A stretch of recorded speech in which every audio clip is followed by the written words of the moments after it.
Trade with Kamran Bhavani. क्या आप stock exchange में इन्वेस्ट करके पैसा कमाना चाहते हैं तो हमारे ग्रुप को ज्वाइन करें। हम आपको देंगे बरवक्त और बेहतरीन मशवरे। हमारे पास अकाउंट खोलने और ग्रुप ज्वाइन करने के लिए इन व्हाट्सएप नंबर पर राब्ता करें। कामरान मेमन भवानी 0345-826-4499। बिस्मिल्लाहिर्रहमानिर्रहीम। That's for all members. मैं कामरान मेमन भवानी हूं। आप देख रहे हैं यूट्यूब का चैनल जिसको क्लेम या ब्लेम नहीं है। मकसद ये था कि बाइंग स्टॉक करवाने का कि देखिए हालात ऐसे हो जाएंगे जिसमें स्टॉक के रेट आपके टूटना शुरू होंगे। इसी वजह से हम मुसलसल थर्सडे से आपको कह रहे थे कि बाइंग ना करें और मार्केट आपकी यानी कि करेक्शन लेगी, क्योंकि मार्केट में 5 से 6,000 पॉइंट का इजाफा हुआ है। 6,000 पॉइंट के बाद मार्केट में करेक्शन भी हुआ है। IMF का प्रोग्राम बेशक हो गया है, जो कि बहुत अच्छी न्यूज थी, लेकिन जब न्यूज आ जाती है तो मार्केट करेक्ट भी करती है। आज हमने देखा जब मार्केट स्टार्ट रही एक टाइम में पॉजिटिव रही, नेगेटिव भी गई 81 पॉइंट। आज टोटल जो व्यू दिया गया था मार्केट का रेंज बाउंड व्यू दिया गया था और बताया गया था कि 44,800 अगर आपका लेवल ब्रेक हो तो मंदी स्टार्ट होगी, अदरवाइज मार्केट अपने लो लेवल से दूर है। मार्केट यानी कि इंडेक्स के लिहाज से प्लस परफॉर्म कर सकती है, लेकिन सेक्टर के लिहाज से प्रॉफिट टेकिंग या करेक्शन कंटिन्यू रह सकती है। आज हमने देखा कि इंडेक्स आपका जो है 85 प्लस के साथ 45,095 के करीब क्लोज रहा। मार्केट ने कल का हाई लेवल ब्रेक नहीं किया, 45,227 का हाई लेवल बनाया और मार्केट ने कल का लो लेवल भी ब्रेक नहीं किया। ये भी एक अच्छा साइन था जो 44,800 का लेवल ब्रेक नहीं किया, ये भी अच्छा साइन था। सेकंड नंबर पर अगर देखा जाए तो मार्केट 45,095 के करीब क्लोज रही है। वॉल्यूम्स 242 मिलियन के वॉल्यूम्स थे जो कल के वॉल्यूम से कम थे, कल 250 मिलियन के वॉल्यूम्स थे। इसके साथ ही अगर हम देखें तो वॉल्यूम लीडर आपके स्क्रीन के ऊपर है, जिसमें WTL, TPL, PPL इनमें हमने वॉल्यूम वाइज इजाफा यानी कि वॉल्यूम वाइज काम देखा। और जबकि अगर हम टॉप गेनर्स देखें तो Nestle, Khyber tobacco, Siemens, Shell Pakistan top gainers रहे। टॉप डिक्लाइनर में कोलगेट, यूनिलीवर पाकिस्तान ये डिक्लाइनर रहे। सेक्टर वाइज पोजीशन देखें तो सेक्टर वाइज पोजीशन में देखा जाए तो कमर्शियल बैंक आज भी टॉप पे रहे, क्योंकि कमर्शियल बैंक 326 पॉइंट प्लस के साथ। UBL का अनाउंसमेंट रहा, 10 रुपए की EPS रही और 11 रुपए का कैश डिविडेंड अगेन UBL ने अनाउंस किया। पिछले क्वार्टर में भी 11 रुपए का कैश डिविडेंड दिया था और इस क्वार्टर में भी 11 रुपए, ऑलमोस्ट 22 रुपीज अब तक अनाउंस कर चुका है। ये बहुत अच्छा साइन था, जिसकी वजह से कमर्शियल बैंक के जो बाकी सेक्टर्स में, बाकी शेयर्स में भी पॉजिटिव मोमेंटम बना। Oil and gas second number पर रहा, जिसमें oil and gas marketing, glass and ceramics, power generation, textile top पे रहे।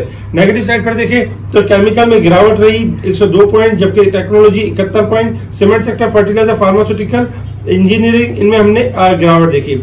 आज अगर हम स्क्रिप्ट वाइज देखें तो UBL, MCB, BHL, बैंक लबीब, PPL, बैंक फ्ला ये टॉप पे रहे। टॉप डिक्लाइनर अगर हम देखें Colgate, TRG, Engro system decliner रहे। इसके अलावा शेल पाकिस्तान को ऊपर का लॉक लगा। आपको याद होगा कि 2 दिन पहले जब शेल पाकिस्तान में PRL ने और एयरलिंक ने इंटरेस्ट दिखाया था कि हम ये बाय करना चाह रहे थे, एक्वायर करना चाह रहे थे। उस वक्त हमने आपको वीलॉग के अंदर बताया था कि जो बाय करना चाह रहे हैं वो इतना खास नहीं बढ़ेंगे और जिसको बाय किया जा रहा है वो ऊपर की तरफ जाएगा। आज आपने देखा शेल पाकिस्तान ऊपर का लॉक भी इसी वजह से लगा, क्योंकि उसमें ऑप्शन यही है कि क्या बिडिंग हो सकती है, किस लेवल पे वो सेल होता है, इस वजह से शेल पाकिस्तान में ऊपर का लॉक लगा। और वैसे भी टेक्निकली शेल पाकिस्तान तेजी के ट्रेंड के ऊपर था। इसके साथ ही अगर हम देखें तो कुछ न्यूज इस तरह की थी कि China bank has roll over 600 million loan, ये रोल ओवर कर दिया गया। ये एक अच्छी बात है। पाकिस्तान में डॉलर बेकाबू हुआ है क्योंकि इंपोर्ट की LCs वगैरह ओपन हुई है, इसकी वजह से अनसर्टेनिटी है। सेकंड नंबर पर अगर देखा जाए तो इंटर बैंक में और ओपन मार्केट में गैप भी आ चुका है। 31 जुलाई तक मॉनेटरी पॉलिसी है, जिसमें 100 बेसिस पॉइंट का इजाफा भी एक्सपेक्टेड है। और अमेरिका के हवाले से अगर हम बात करें तो अमेरिका में भी नेक्स्ट वीक के अंदर मॉनेटरी पॉलिसी है, जिसमें 5.25 से इंटरेस्ट रेट में 25 बेसिस पॉइंट का इजाफा होगा, जो कि 5.5% हो जाएगा। ये भी देखा जाए तो अमेरिका के हवाले से इंटरेस्ट रेट की रिपोर्ट है। इसके साथ ही अगर हम देखें तो गवर्नमेंट ने फाइनली डिसाइड कर लिया कि 8 अगस्त को जो है यानी कि सबने डिसॉल्व करनी है। अगर डिसॉल्व कर देते हैं तो ये एक अच्छा साइन होगा। इसके अलावा भी अगर हम देखें तो PTC का रिजल्ट रहा, जो कि लास्ट यानी क्वार्टर से कम रहा। लास्ट क्वार्टर में देखा जाए तो 64 पैसे की EPS थी और इस बार 30 पैसे की EPS रही। इसके अलावा अगर हम इंटरनेशनल मार्केट की तरफ मूव करें तो इंटरनेशनल मार्केट में क्रूड ऑयल ट्रेड कर रहे हैं 75-80 के पास। क्रूड ऑयल आपका डिक्लाइन कर सकता है 75 से लेकर 73 के दरमियान। जबकि अगर हम देखें तो क्रूड ऑयल का स्टॉप लॉस है 77, अगर ब्रेक होगा तो अपसाइड की तरफ होगा। गोल्ड सिल्वर में इजाफा हुआ था कल के दिन में और आज $2.75 की कमी है। 1978 के बाद चल रहा है गोल्ड, जबकि सिल्वर चल रहा है $25.22 के बाद। इजाफा होने की वजह ये थी कि अमेरिका में इंटरेस्ट रेट का जो इजाफा एक्सपेक्टेड है, इसकी वजह से गोल्ड सिल्वर में इजाफा हुआ और डॉलर इंडेक्स में कमी हुई। डॉलर इंडेक्स कल तक 99.50 का लेवल टच कर चुका था, लेकिन चूंकि डॉलर इंडेक्स हाईली ओवरसोल्ड है, इसलिए अब रिबाउंड करना शुरू हो चुका। 30 सेंट प्लस है, $99.93 के पास चल रहा है। डॉलर इंडेक्स वाले से देखें तो टेक्निकल ग्राफ के हिसाब से पॉजिटिव ट्रेंड की तरफ है और जो अगर गोल्ड सिल्वर को देखें तो हाईली ओवरबॉट है और डिस्काउंट कर सकते हैं। आपके सामने यानी कि रेजिस्टेंस लेवल और सपोर्ट लेवल है, जिसमें 45,255 हमारा रेजिस्टेंस लेवल होगा, 44,823 हमारा सपोर्ट लेवल है, जबकि मार्केट 7 पॉइंट आज ओवरबॉट की साइड पे क्लोज रही है। जबकि अगर साल के हिसाब से देखें तो 2097 पॉइंट मार्केट ओवरबॉट की साइड पे यानी कि क्लोज रही है। टेक्निकल ग्राफ के हिसाब से अगर हम मार्केट की पोजीशन देखें, देखिए आज मार्केट में पोजीशन कुछ इस तरह से थी कि मार्केट के इंडेक्स तो प्लस था, लेकिन अगर हम सेक्टर वाइज देखें तो रिफाइनरी आपका थोड़ा हाई पे जाके थोड़ी सी माइनस, जबकि ऑटो इस सेक्टर से तो खास करके आपको कहा गया था कि इस सेक्टर से आपने दूर रहना है, प्रॉफिट टेकिंग करनी है, इसमें बाइंग नहीं करनी। ऑटो सेक्टर के बारे में कल भी कहा था, उससे पहले भी कह रहे थे। आज ऑटो सेक्टर में गिरावट रही, जिसमें होंडा कार, पीएसएमसी, जीएचएनआई, इनमें अच्छी खासी गिरावट रही। इसके अलावा टेक्नोलॉजी सेक्टर्स में एक अट्रैक्शन दिखा के कल के दिन में दोबारा हमने इसमें गिरावट देखी टेक्नोलॉजी सेक्टर में, जिसमें टीआरजी, नेटसॉल वगैरह में थोड़ी गिरावट है। लेकिन एक्सपेक्टेशन है कि टेक्नोलॉजी सेक्टर्स लोअर साइड से रिबाउंड, लोअर साइड से एक्यूमुलेट होकर दोबारा इसमें मोमेंटम बनेगा। इस वक्त अगर हम इंडेक्स के लिहाज से देखें तो इंडेक्स बेसिकली अगर देखा जाए तो इंडेक्स का जो मेन सपोर्ट लेवल है मार्केट उसके दरमियान घूम रही है, 45,000 के दरमियान घूम रही है। 45,000 का लेवल ब्रेक होता है तो मार्केट आपकी थोड़ा सा डिक्लाइनिंग मूड पर आ जाती है। 45,000 का लेवल सस्टेन करती है मार्केट तो थोड़ा सा तेजी की तरफ आ जाती है। स्टॉप लॉस में आप रखें 44,800 का लेवल, अगर ये ब्रेक होता है तो मार्केट आपकी करेक्शन और मंदी की तरफ मूव कर जाएगी। अदरवाइज आज दूसरा दिन था जिसमें मार्केट ने लो लेवल ब्रेक नहीं किया, तो ये प्लस पॉइंट है। मार्केट में एक्सपेक्टेशन यही है कि मार्केट 45,100 के करीब क्लोज रही है, 95 के करीब क्लोज रही है। 45,200 से लेकर 500 की तरफ यानी कि मूव कर सकती है, अपसाइड की शॉर्ट रिकवरी दे सकती है। लेकिन 45,600 की क्लोजिंग आने के बाद लॉन्ग रैली स्टार्ट होगी। ये चीज आपने याद रखनी है कि मार्केट में 200-400 पॉइंट गेन करती है मार्केट, तो उसमें आपने प्रॉफिट टेकिंग करनी है। अच्छे स्टॉक अभी चूज करें, स्टॉप लॉस रखें 44,800 का लेवल।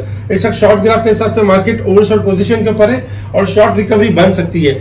इसके साथ ही अगर हम थोड़ा सा लॉन्ग ग्राफ के हिसाब से देखें तो लॉन्ग ग्राफ के हिसाब से आज 5वां दिन है जिसमें मार्केट ने परफॉर्म नहीं किया, यानी परफॉर्म किया थोड़े से पॉइंट परफॉर्म किए 95 पॉइंट प्लस, लेकिन खास कैंडल नहीं बनी है। कल के दिन भी मार्केट के पास यही होगा कि मार्केट 44,800 का लेवल मेंटेन करे और मार्केट 45,300 से ऊपर क्लोजिंग दे। 300 से ऊपर क्लोजिंग सेफ जोन में होगी और इसके बाद मार्केट में मोमेंटम थोड़ा सा चेंज देख सकेंगे शॉर्ट टाइम के लिए। लेकिन मार्केट का जो लॉन्ग ग्राफ है वो अब भी ओवरबॉट की साइड पर ही है।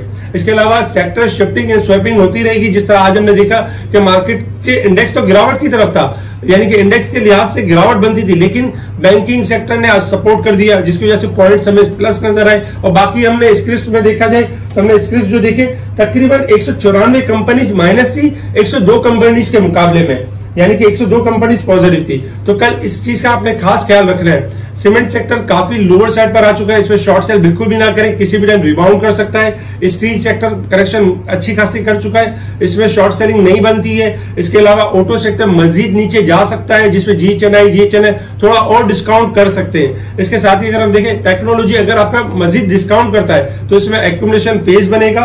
और जबकि अगर हम ऑयल एंड गैस सेक्टर देखें तो इनके अंदर यानी एक्यूमुलेशन इसलिए भी एक्सपेक्ट करनी चाहिए क्योंकि गवर्नमेंट के ऊपर प्रेशर है आईएमएफ का कि सर्कुलर डेट को कम किया जाए, जिसमें पीएसओ भी है, जिसमें आपका पीपीएल भी है, ओजीडीसी भी है, एसएनजीपी भी है, एसएसजीसी भी है। तो ओवरऑल इन स्क्रिप्ट के अंदर यानी देखा जा सकता है पॉजिटिविटी देखी जा सकती है। इसके अलावा छोटे स्क्रिप्ट भी जो कल परफॉर्म कर रहे थे आज कुछ प्रॉफिट टेकिंग भी नजर आई है। स्पेशल ग्रुप में timely buy call, sell call और इंडेक्स वाले से अपडेट दी जा रही है, तो बताया जा रहा है कब मार्केट ने मूव करना है, कब मार्केट ने गिरना है। स्पेशल ग्रुप से जुड़ने के लिए आप कांटेक्ट कर सकते हैं मेरी टीम को, मेरी टीम आपको स्पेशल ग्रुप में ऐड करेंगी। आज भी हमने कुछ कॉल्स दी, अल्हम्दुलिल्लाह कामयाब गई और हम बताते गए। यूनिटी के हवाले से खास करके 24:30 में हम ताकीद करते गए कि इसको बाइंग ना करे, हाईली ओवरबॉट है और किसी भी टाइम यानी गिरावट की तरफ आ जाएगा। आहिस्ता आहिस्ता हमने देखा कि 23 के करीब आ चुका है। ट्रीट कॉर्पोरेशन में 21 रुपए 70 पैसे से मुसलसल सेल कॉल दी जा रही थी, आज 20 का भी लेवल तोड़ दिया। तो बहुत एहतियात से ट्रेडिंग करें और स्पेशल ग्रुप से जुड़ने के लिए कांटेक्ट करें मेरी टीम को। ठीक है जी, शुक्रिया। कामा मेमन बावानी, अल्लाह हाफिज।